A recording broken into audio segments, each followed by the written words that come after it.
دعا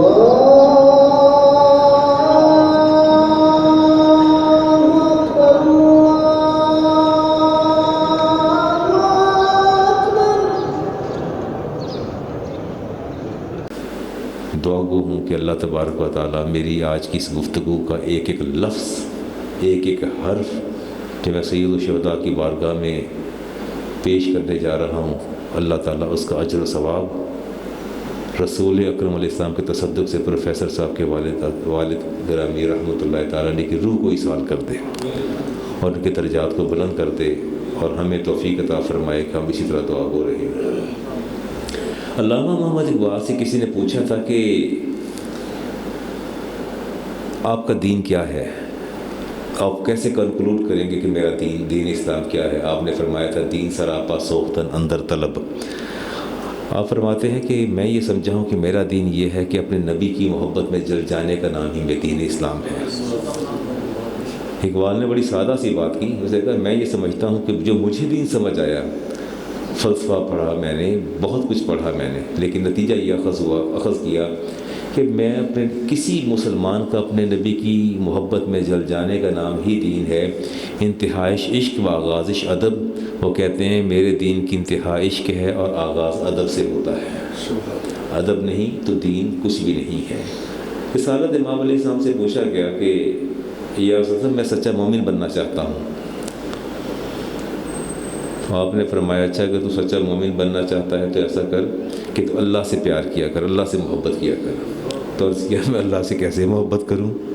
تو فرمایا تو مجھ سے محبت کرو نا، جب مجھ سے محبت کرو گے تو اللہ سے محبت ہو جائے گی۔ عرض کیا سر میں آپ سے کیسے محبت کروں؟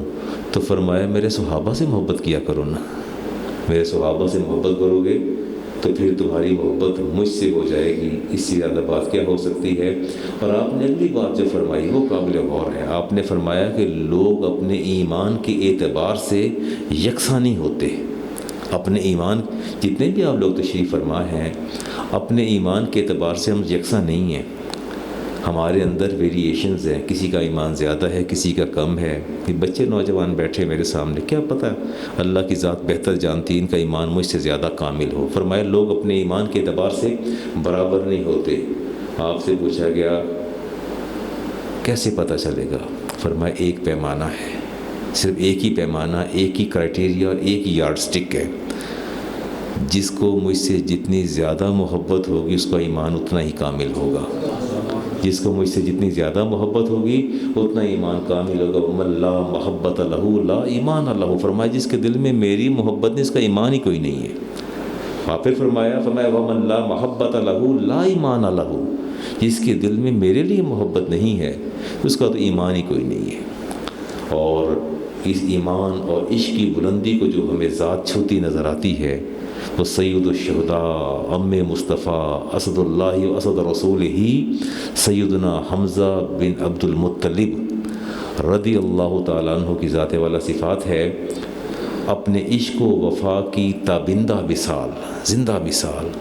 میں بھی آپ سے عرض کرتا چلا جاؤں گا، یقیناً آپ کی عقل، سوچ اور فکر کے دریچے کھلتے چلے جائیں گے کہ رسالت امام علیہ السلام کو کتنی محبت تھی اپنے چچا سے، اور جو راستے متعین کر دیے سید الشہداء نے، میں اور آپ تو اس کا تصور بھی نہیں کر سکتے۔ میں رشتے کے اعتبار سے آگے دیکھتا چلا جاؤں، رسالت امام مسلم کی روایت ہے جی، آپ نے فرمایا کہ واصلہ بن اسقا اس کی حدیث کے راوی ہیں، فرماتے اللہ نے اولاد اسماعیل میں سے سب سے زیادہ فضیلت کنانہ کو دی، اور کنانہ میں سب سے زیادہ قریش کو فضیلت دی، اور قریش میں بنو ہاشم کو فضیلت دی، اور بنو ہاشم میں سب سے زیادہ فضیلت رب نے مجھے عطا فرمائی ہے۔ جبریل امین عرض کیا سب میں نے اس زمین کے، اس کائنات کے مشارق و مغارب سے دیکھا، مجھے آپ کے خاندان سے افضل کو نظر کوئی نہیں آیا اور آپ کی ذات سے افضل کوئی نظر نہیں آیا، اس میں کوئی دوسری رائے نہیں ہے۔ ہاشم آپ کے پردادا، ہاشم کا معنی ہوتا ہے توڑنا۔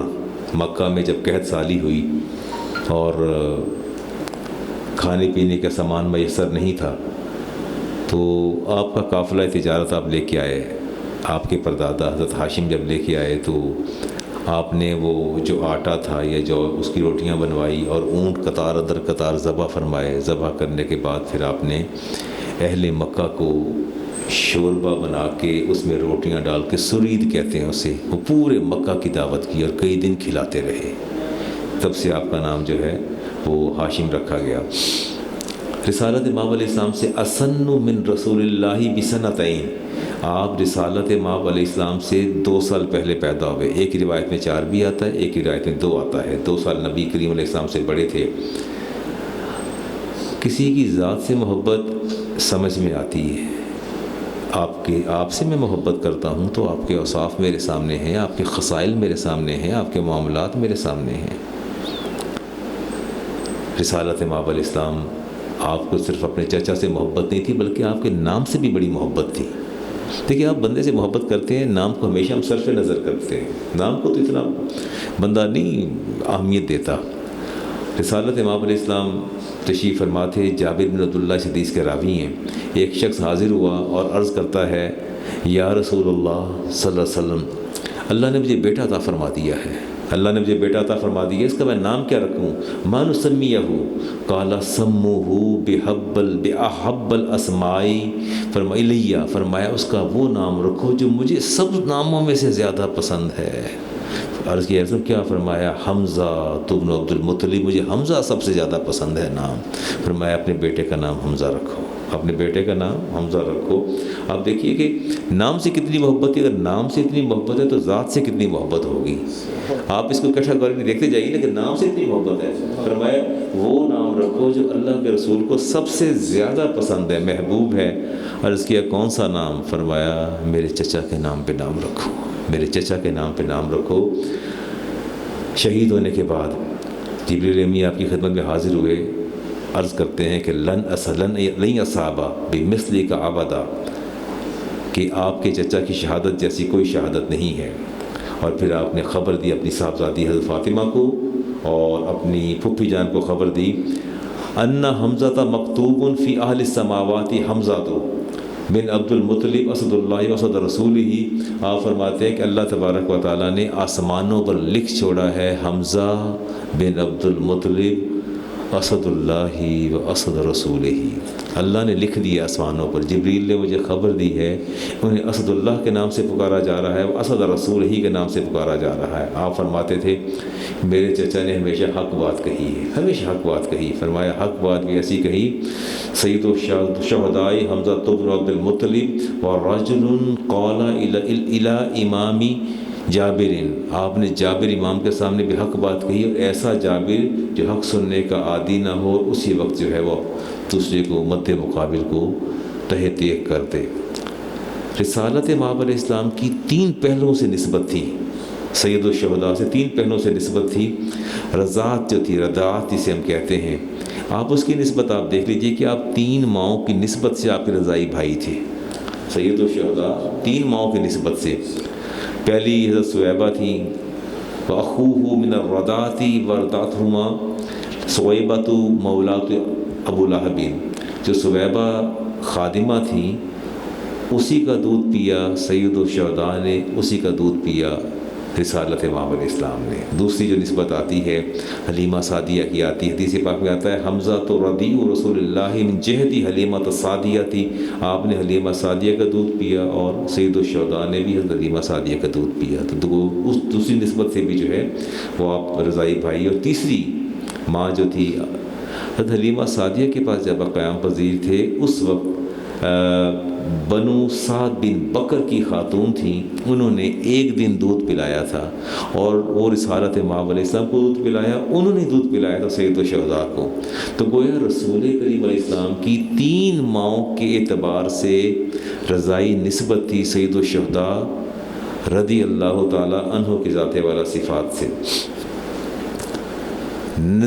اگر آپ نسبتی قرابت دیکھیں تو چچا بھی ہیں, رضائی بھائی بھی ہیں, اور ایک رشتہ اور بھی ہے. رسالت مآب علیہ السلام کی والدہ اور سید الشہداء میرے حمزہ کی والدہ دونوں چچا زاد بہنیں تھیں, سگی چچا زاد, فرسٹ کزن تھیں. تو گویا خالہ زاد بہنیں تھیں. پھر سب سے بڑی بات یہ ہے کہ ایک ہی دسترخوان پہ حضرت عبد المطلب کے دسترخوان پہ رسالت مآب علیہ السلام بھی اسی پہ پرورش پا رہے ہیں، اور سید الشہداء امیر حمزہ بھی اسی پر جو ہے وہ پرورش پا رہے ہیں۔ ٹھیک ہو گیا جی۔ صلح حدیبیہ کا جب موقع آتا ہے، رسالت مآب علیہ السلام تشریف لے جاتے ہیں، تو چھوٹی سی بچی ہیں امامہ بنت حمزہ، آپ کے چچا کی بیٹی، جب رسالت مآب علیہ السلام واپس آنے لگے تو مکہ سے دوڑ کے باہر آ گئیں، کہتی یام یاخی، پکارتی ہے آپ کی اونٹ کی لگام کو پکڑ لیا، اے میرے چچا، اے میرے بھائی۔ حدیث پاک میں آتا ہے دونوں رشتے بڑے اہم ہیں، چچا بھی کہہ رہی ہیں، بھائی بھی کہہ رہی ہیں، چچا بھی کہہ رہی ہیں اور بھائی بھی کہہ رہی ہیں، کہتی ہے کہ میں نے آپ کے ساتھ جانا ہے، مجھے ساتھ لے کے چلیے، میں آپ کے ساتھ جاؤں گی۔ علی المرتضیٰ شیر خدا نے بچی کو پکڑا، اپنے اونٹ پہ سوار کر لیا، سوار کرنے کے بعد مدینہ پہنچے تو آپ نے خاتون جنت کے حوالے کر دیا، اپنی زوجہ کے حوالے کر دیا۔ زید بن ثابت نے کہا کہ میرا حق ہے، ان کی پرورش میں کروں گا۔ حضرت جعفر بن طیار نے فرمایا کہ میرا حق زیادہ، پرورش میں کروں گا۔ تینوں کے مابین جب اختلاف شروع ہوا، تینوں مسجد نبوی میں حاضر ہوئے۔ اختلاف کس بات پہ تھا کہ سید الشہداء کی صاحبزادی کی پرورش ہم نے کرنی ہے۔ رسالت مآب علیہ السلام نے جب سارا معاملہ سنا تو سننے کے بعد فرمایا کہ میں یہ بچی جعفر بن طیار کو دوں گا۔ آپ سے پوچھا گیا آپ نے ایسا فیصلہ کیوں فرمایا ہے؟ فرمایا جعفر بن طیار کے گھر امامہ کی سگی خالہ ہے، امامہ کی سگی خالہ ہے، الخالہ تو بمنزلۃ الام، اور خالہ بالکل ماں کی مانند ہوتی ہے، خالہ بالکل ماں کی مانند ہوتی ہے۔ فرمایا خالہ زیادہ حقدار ہے کہ اپنی بھانجی کی پرورش کرے گی، تو آپ نے وہ صاحبزادی جو تھی ان کے حوالے کر دی۔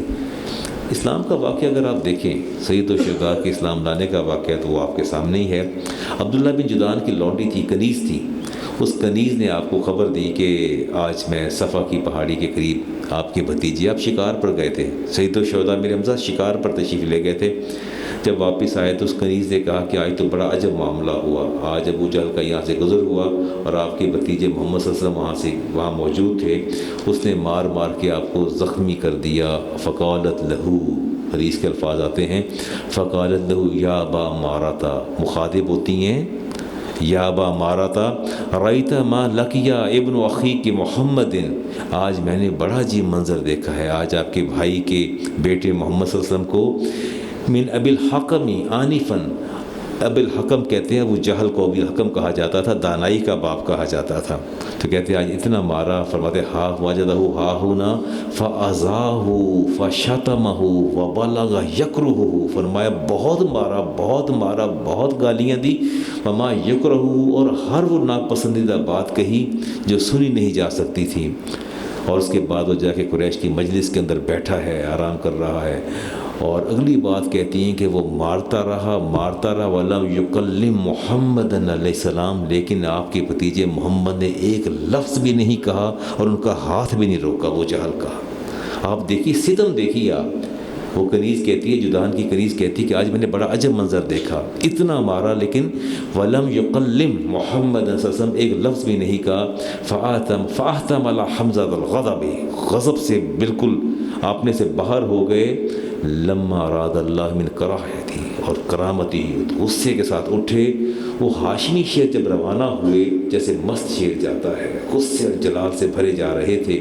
کئی دن بعد شکار سے لوٹے، راستے میں لوگ آپ کو سلام کرتے ملتے، کسی کی طرف دیکھا ہی نہیں ہے، کسی کی طرف دیکھا نہیں ہے، نہ سلام کا جواب دیتے ہیں، نہ دیکھتے ہیں، نہ ملتے ہیں، تیزی سے بھاگتے چلے جا رہے ہیں۔ اور حفیظ جالندری نے کہا تھا، سوئے خانہ چلے جاتے تھے، رستے میں یہ سن پایا، بھتیجے کو میرے ابو جہل نے صدمہ ہے پہنچایا۔ یہ سن کر جوش خون سے روح میں غیظ و غضب دوڑا، پلٹ کر سوئے کعبہ ابن عبد المطلب دوڑا۔ غضب اور غصے کی حالت میں گئے اور وہ غرور اور تکبر کی مسند پر بیٹھا تھا۔ ابو جہل اس کے سامنے ہاتھ باندھے بیٹھے تھے، آؤ دیکھا نہ تاؤ، کمان پکڑی، سیدھی اس کے سر پر دے ماری اور مسلسل مارتے رہے، پوچھے اتشتمہ، تم نے گالی دی ہے میرے بھتیجے کو، تم نے گالی دی ہے؟ فرمایا فانا علی دینہ، تو سن لو آج کہ آج کے بعد میں اپنے بھتیجے کے دین پر ہوں، آج کے بعد میں اپنے بھتیجے کے دین پر ہوں۔ اقول ما یقول، میں وہی کچھ کہتا ہوں اور کہہ رہا ہوں جو میرا بھتیجا کہتا ہے لا الہ الا اللہ محمد رسول اللہ، میں وہی کچھ کہوں گا، اقول ما یقول، جو وہ کہتا ہے میرا بھتیجا، فانا علی دینہ، میں اپنے بھتیجے کے دین پر ہوں، فرد ذالک علی ان استطعت، فرمایا اٹھنا کھڑا ہو، فرد ذالک علی، مجھے کچھ کہہ کے دکھانا، تجھے میں بتاؤں کیسے ہاتھ اٹھاتے ہیں، فرد علی ذالک، اب دوہرا، اب اپنا رد عمل کا اظہار کر، ان استطاعت، اگر تیرے اندر قوت ہے۔ بنو مخزوم کے لوگ کھڑے ہو گئے، کہنے لگے سردار کو مار مار کے حشر کر دیا، زخمی لہو لہان کر دیا، ہم بدلہ لیتے ہیں۔ جب آگے بڑھے تو ابو جہل نے کہا ما دعو ابا امارہ، ابا امارہ کو امیر حمزہ کچھ نہ کہنا، فإنی واللہ قد سببت ابن اخی سبا قبیحا، قصور میرا ہے، میں نے گالیاں دی تھی، میں نے ہاتھ اٹھایا تھا، جو کچھ انہوں نے کیا ٹھیک کیا۔ محدثین لکھتے ہیں ابو جہل نے ایسی بات کیوں کی؟ ابو جہل جانتا تھا کہ یہ دو اشخاص کی لڑائی دو قبیلوں کے اندر پھیلے گی، اور اس کے بعد پھر بنو ہاشم چھوڑیں گے نہیں۔ اس نے اپنے ساتھیوں کو روک دیا، اور روکنے کے بعد جو ہے کہا اسے کچھ نہ کہو۔ میں حدیث کے اس لفظ پر تھوڑی سی بات کروں گا، 1 منٹ بعد نقد و نظر کرتے ہیں جس حدیث پر، دیکھتے ہیں۔ آپ نے فرمایا تھا کر صاحب، آپ کی توجہ مجھے بہت چاہیے اس جملے پہ، آپ بطور خاص حدیث کے الفاظ ہیں، فَأَحْتَمَلَ حَمْزَةُ الْغَضَبِ، حمزہ جو تھے امیر حمزہ سید الشہداء، حالت غضب میں دوڑے، لما اراد اللہ من کرامتہ، محدثین کہتے ہیں کہ اللہ تعالیٰ جب کسی سے خیر کا ارادہ فرماتا ہے، جب کسی کو عزت و کرامت دینا چاہتا ہے، شرف و کرامت کی منازل عطا کرنا چاہتا ہے، تو اللہ تعالیٰ اس کے دل میں اپنے محبوب کے دشمنوں کے لیے غیظ و غضب ڈال دیتا ہے، اور یہی ایمان کا کامل ترین درجہ ہے، یہی ایمان کا کامل ترین درجہ ہے۔ آپ کے پتہ آپ کو لگ جائے کہ اس بندے کے دل میں میرے نبی کے بارے میں حسن ظن نہیں ہے، محبت نہیں ہے، یہ بے ادب ہے، اور پھر بھی آپ غیظ و غضب کا شکار نہیں ہوتے۔ محدثین کہتے ہیں نہیں، بات یاد رکھیے، اللہ، پھر سنیے گا، اللہ جس سے خیر کا ارادہ فرماتا ہے، بھلائی کا ارادہ فرماتا ہے، جس کو اللہ تعالیٰ شرف و کرامت، عزت و کرامت کی منازل طے کر کے اس منزل تک پہنچانا چاہتا ہے، تو اس کے دل کے اندر اپنے محبوب کے گستاخوں کا، بے ادبوں کا، دشمنوں کا غیظ و غضب ڈال دیتا ہے، اور یہی ایمان کا کامل ترین درجہ ہے۔ محدثین اس حدیث پر بحث کرتے ہیں، چلا کرتے ہیں، اور آپ کے لیے بھی یہی پیغام ہے، ہمیشہ دل میں رکھیں کہ مومن کی پہچان اور کامل ایمان کی پہچان یہ ہے کہ ہر وہ بندہ جو ہے لائق ستائش اور لائق محبت نہیں جس کے دل میں آپ کے نبی کی محبت نہیں، یہ احترام اور ادب نہیں، وہ نہ تو لائق ستائش ہے، نہ لائق محبت ہے، نہ وہ لائق احترام ہے۔ اگر آپ اس کو احترام کرتے ہیں، اس کی ستائش کرتے ہیں، اس کی تحسین کرتے ہیں، اس سے محبت کرتے ہیں، تو گویا آپ کا ایمان جو انتہائی ناقص، ناتمام، نامکمل اور ناپسندیدہ سطح درجے پر پہنچ چکا ہے، کہ آپ اس بندے سے راہ و رسم بڑھا رہے ہیں، مراسم بڑھا رہے ہیں، جس کے دل میں اپنے نبی کے لیے ادب و احترام نہیں ہے۔ ایمان کا کمزور ترین درجہ استعمال کرنا چاہیے۔ اور اگر آپ کو یاد ہو، سیدنا عمر فاروق جب اسلام لانے کے لیے حاضر خدمت دار ارقم میں آ رہے تھے، اپیرنٹلی تو یہی تھا نا، تلوار نکال کے باہر غصے سے چلے آ رہے تھے، لیکن آ رہے تھے اسلام قبول کرنے آ رہے تھے۔ پیچھے سارا واقعہ میں بیان نہیں کرتا، آپ کو یاد ہوگا تاریخ کے اوراق میں یہ بات درج ہے حدیث کے اندر، کہ جب آپ کو دریچے سے دیکھا گیا تو تلوار بے نیام تھی، تیزی سے بڑھتے چلے آ رہے تھے، اور صحابہ پریشان ہوئے دار ارقم میں، یا رسول اللہ آج عمر کے ہاتھ میں برہنہ تلوار ہے اور وہ بڑھتے چلے آ رہے ہیں۔ تو آپ کو پتہ ہے اس وقت کون کھڑا ہوا تھا؟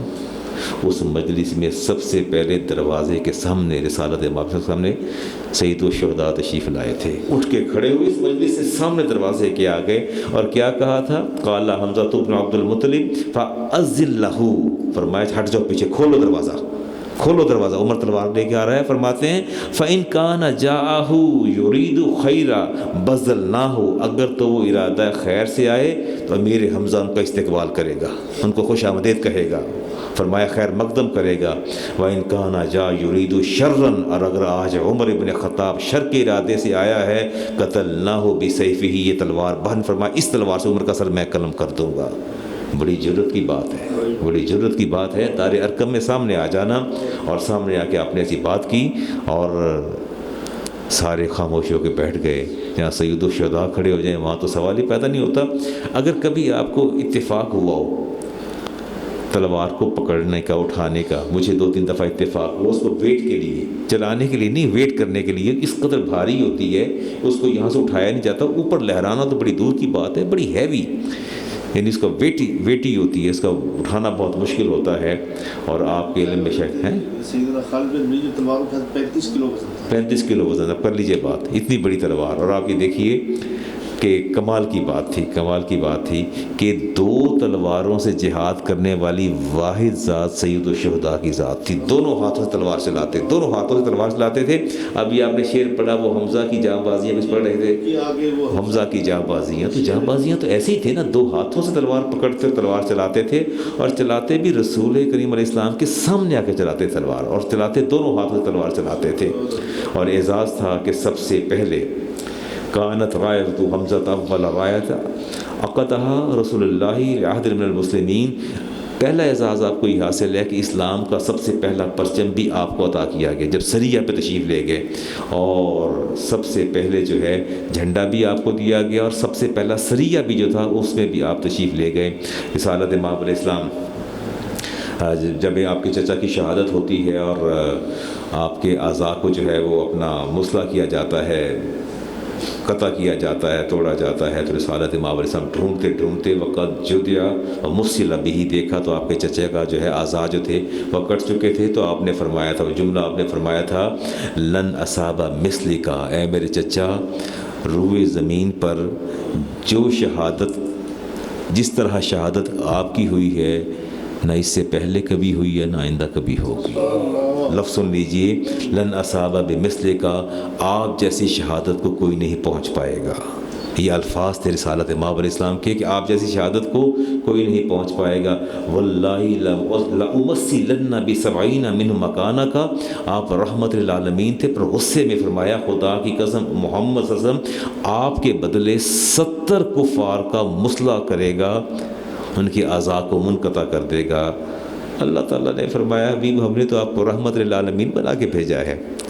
اللہ تعالیٰ نے وہی نازل فرما دی سورہ نحل کی، جب آپ نے فرمایا نا کہ میں اپنے چچا کے بدلے میں 70 کو کفار کا مسلح کروں گا، ان کے اعضاء منقطع کروں گا، اللہ نے منع فرما دیا وَإِنْ عَاقَبْتُمْ فَعَاقِبُوا بِمِثْلِ مَا عُوقِبْتُمْ، فرمایا حبیب سزا اتنی ہی دیجیے جتنی سزا انہوں نے آپ کے ساتھ زیادتی کی ہے۔ وَلَنْ صَبَرْتُمْ لَهُوَ خَيْرُ الصَّابِرِينَ، اور اگر آپ صبر کر جائیں تو صبر کرنے والوں کا اجر تو بہت ہی زیادہ ہے، بہت ہی زیادہ اجر ہے۔ فرمایا وَاصْبِرْ مَا صَبْرُكَ إِلَّا بِاللَّهِ، اور اس صبر کی توفیق اللہ آپ کو عطا فرمائے گا، اس صبر کی توفیق اللہ آپ کو عطا فرمائے گا۔ اللہ تعالیٰ نے وہی آیات نازل فرما دی۔ آپ کی پھپھی اور امیر حمزہ کی ہمشیرہ حضرت صفیہ رضی اللہ تعالی عنہا آ رہی تھیں، اور بڑی قداور خاتون تھی، بڑی قداور۔ وہ واقعہ بھی آتا ہے کہ جب آپ نے چوب اکھاڑ کے یہودی کے سر پہ مارے حملہ کرنا چاہتے تھے، وہ تفصیل میں نہیں جاتا، جب تشریف لا رہی تھی تو رسالت مآب علیہ السلام نے زبیر بن عوام آپ کے صاحبزادے سے کہا آگے بڑھیے اور اپنی ماں کو روکو، اگر انہوں نے اپنے بھائی کی یہ حالت دیکھ لی تو شاید حواس نہ کھو بیٹھیں۔ اچھا زبیر ابن عوام جب آپ کے سامنے آتے ہیں تو روکا نہ، اماں رک جائیے، تو حدیث پاک میں آتا ہے، سیرت کتابوں میں آتا ہے حضرت صفیہ نے دونوں ہاتھوں سے سینے پہ سے ہتھڑ مارے تو الٹ کے اپنا بیٹے جو تھے آپ کے صاحبزادے پشت کے بل گرے، فرمایا پیچھے ہٹ جاؤ۔ کہا رسالت مآب نے منع فرمایا کہ آپ دیکھ نہ پائیں گے، فرماتی ہیں مجھے ایسی بات نہ کرو، لأصبرن واحتسبن، انشاءاللہ آج صفیہ صبر، ایسا صبر کرے گی کہ قیامت تک آنے والی ہر خاتون میرے صبر کی خیرات لیتی رہے گی۔ آج میں بتاؤں گی کہ صبر کیسے کیا جاتا ہے، اور میں اللہ سے اجر کی امید پر یہ صبر کا مظاہرہ کروں گی انشاءاللہ۔ آپ تشریف لاتی ہیں اور دیکھتی ہیں، آپ نے فرمایا پھپھی جان آپ دیکھیے کہ اللہ تبارک و تعالیٰ نے فرشتے بھیجے، غسلتہ الملائکہ، فرشتے آئے ہیں آپ کے بھائی اور میرے چچا کو غسل دینے کے لیے، فرشتے تشریف لائے ہیں اور انہوں نے غسل دیا ہے۔ رسالت مآب علیہ السلام نے 70 شہداء تھے، سب پر 4 تکبیرات نماز جنازہ آپ نے عطا فرمائی۔ فرمایا فصلی علیہ 70 مرۃ، اور آپ نے اپنے چچا امیر حمزہ پر 70 تکبیرات کہیں، 70 تکبیرات، سارے شہداء پر 4 تکبیرات اور اپنے چچا پر کتنی؟ 70 تکبیرات۔ حدیث پاک میں آتا ہے 70 مرۃ، 70 تکبیرات کہیں۔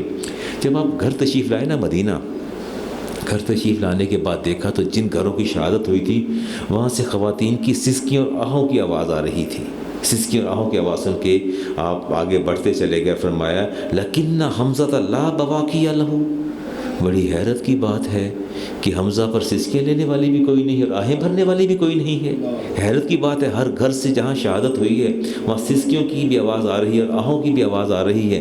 کیا میرے چچا پر کوئی سسکیاں لینے والا بھی نہیں، لینے والی نہیں اور آہیں بھرنے والی بھی نہیں ہے؟ اس وقت سعد بن معاذ نے روضۃ السید نے اپنی انصاری خواتین کو حکم دیا کہ جائیے آگے بڑھیے اور رسالت امام علیہ السلام کے چچا گھر تشریف حاضر ہو جائیے اور وہاں جا کے اشک بار ہو جاؤ تاکہ رسالت امام علیہ السلام کے دل کو سکون آئے. آپ جب تشریف لائے تو خواتین جو تھیں انصاری خواتین وہ آہیں بھر رہی تھی، رو رہی تھیں. تو آپ نے فرمایا، ہاتھ اٹھا لیے، فرمایا رضی اللہ عنکن، اللہ تم پہ راضی ہو جائے، اللہ تم پہ، وَأَنْ أَوْلَادَكُنَّ، اور اللہ قیامت تک آنے والے تمہاری نسلوں سے بھی راضی ہو جائے کہ تم نے میرے چچا پر آنسو بہائے ہیں. آپ دیکھیے بات کیسی ہے. آپ نے ہاتھ بلند فرمایا اچھا اب تم جاؤ، اور دعا فرمائی، فرمایا رضی اللہ عنکن، اللہ تم سے راضی ہو جائے، تم نے آج میرے چچا کے لیے آنسو بہائے ہیں، ان کے دل میں غم، ان کے دل میں اپنے دل پہ غم طاری کیا. فرمایا نہیں، وَأَنْ أَوْلَادَكُنَّ، اللہ تعالیٰ قیامت تک آنے والے تمہاری نسلوں سے بھی راضی ہو جائے کہ تم نے میرے چچا پر آنسو بہائے ہیں. اور اس کے بعد فرمایا کہ آپ سب چلی جائیں، اور وہ خواتین اٹھ کے وہاں سے چلی گئیں. اور جب وحشی نے اسلام قبول کرنا چاہا تو صحابہ نے عرض کیا یا رسول اللہ ہمیں موقع دے دیجئے کہ ہم اس کا سر قلم کر دیں. تو آپ نے فرمایا تھا کسی ایک آدمی کا اسلام لے آنا اللہ کے رسول کے نزدیک 1000 دشمن کو تہہ تیگ کر دیا جائے، وہ اتنی راحت کا باعث نہیں جتنا ایک کا مسلمان ہو جانا. اور حفیظ جالندری نے کہا تھا یہ جنگ و حرب و درب و جراحت ایک بہانہ تھی، یہ جنگ و حرب و درب و جراحت ایک بہانہ تھی، حقیقت میں نشان حق زمانے کو دکھانا تھی. یہ جو کہا فرماتے ہیں دکھانا تھا کرشمہ عاشقوں نے فوق عادت کا، عادت سے بڑھ کے کرشمہ دکھانا تھا، جمانا تھا دلوں پر نقش اس حسن شہادت کا. یہ نقش کرنا تھا زمین سے آسمان تک ایک نورانی غبار اٹھا، فرشتہ لے کے جانے بندہ پروردگار اٹھا. آپ نے بات رسالت امام علیہ السلام، آپ نے خواہش کا اظہار فرمایا.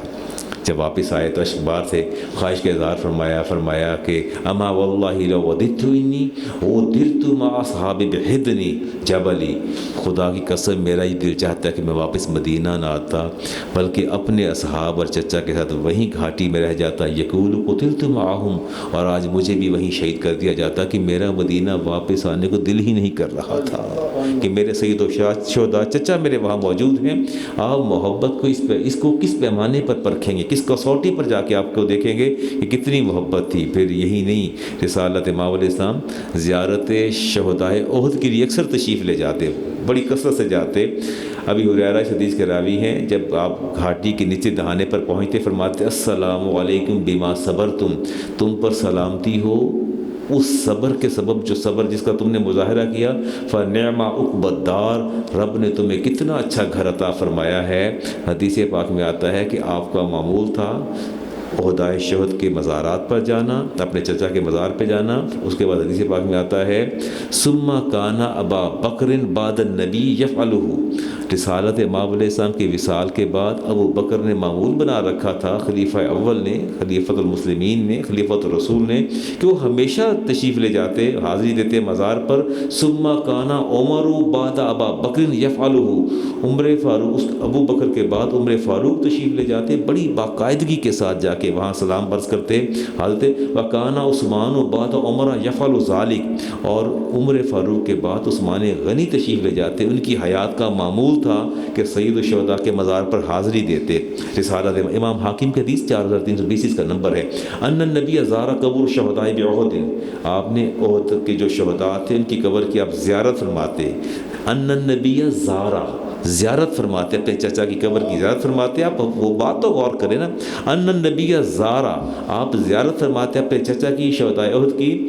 فقال اللہم ان عبدک، اور فرماتے یا اللہ یہ تیرے بندے ہیں، یا اللہ یہ دعا فرماتے تیرے بندے ہیں. پر نبی کا یشہد ان ہؤلاء شہداء، تیرا نبی یہاں گواہی دے رہا ہے ان کی شہادت بے مثل شہادت ہے.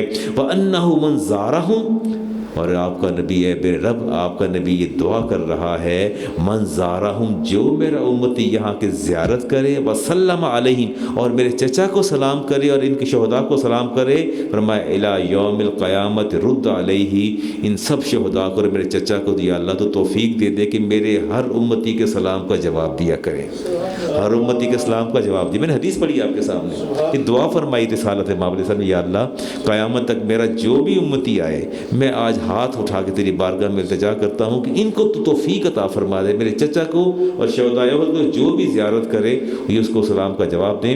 حضرت فاطمہ تو زہرا خاتون جنت، ہاں، امام جعفر صادق نے اس کو روایت کیا اپنے والد امام باقر سے، امام باقر نے روایت کیا اپنے والد امام زین العابدین سے، امام زین العابدین نے روایت کیا اپنے والد امام حسین سے۔ آپ فرماتے ہیں ان فاطمہ بنت النبی علیہ السلام کانت تزور قبر امہا، میری والدہ حضرت فاطمہ بڑی باقاعدگی کے ساتھ اپنے چچا میرے حمزہ کی قبر کی جا کے زیارت کرتی، فی الایامی اکثر و بیشتر، فتصلی و طبقی عندہ، وہاں جا کے نماز بھی پڑھتی، نوافل بھی پڑھتی، اور وہاں جا کے اشک بار بھی ہو جاتی، روتی۔ خاتون جنت کا معمول تھا۔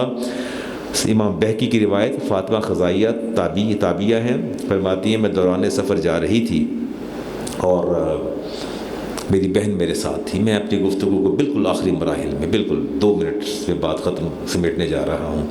آپ فرماتی ہیں کہ میں اپنی بہن کے ساتھ جا رہی تھی تو مغرب کا وقت ہو گیا، میں نے بہن سے کہا کہ آ جاؤ شہدائے احد کی قبور ہیں، زیارت کر لیں، حاضری نہ دے لیں۔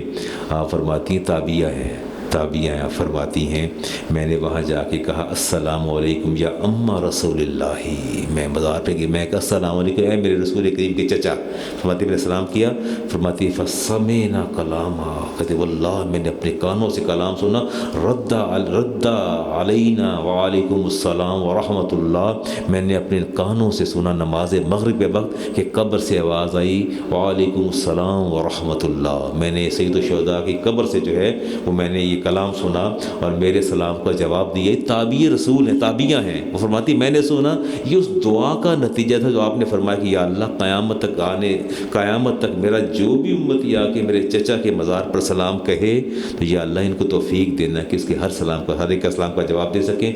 آخری حدیث جو میں اس پر اپنی بات کو سمیٹ رہا ہوں، امام حاکم نے کیا، 4876 اس کا نمبر ہے، راوی ہیں علی المرتضیٰ شیر خدا رضی اللہ تعالیٰ عنہ، اس حدیث کے راوی ہیں، اور فرماتے ہیں قال النبی علیہ السلام ان افضل الخلق یوم یجمعهم اللہ الرسل، قیامت قائم ہو جائے گی، میدان محشر ہوگا، اللہ تعالیٰ کی ساری مخلوق وہاں جمع ہو جائے گی، اور اس ساری مخلوق کو جہاں جمع ہوگی میدان حشر کے اندر، آپ نے فرمایا ان افضل الخلق، اور مخلوق میں جو سب سے افضل ہوں گے الرسل، اللہ کے رسول ہوں گے، یعنی میدان حشر کے اندر جتنی بھی مخلوق خدا کی جمع ہوگی آدم سے لے کے قیامت تک، ان میں سب سے افضل اللہ کے رسول ہوں گے، فرمایا وَأَفْضَلُ النَّاسِ بَعْدَ الرُّسُلِ الشُّهَدَاءُ، اور رسولوں کے بعد جو افضل لوگ ہوں گے وہ جنہوں نے اسلام کے لیے جہاد کیا وہ شہداء ہوں گے۔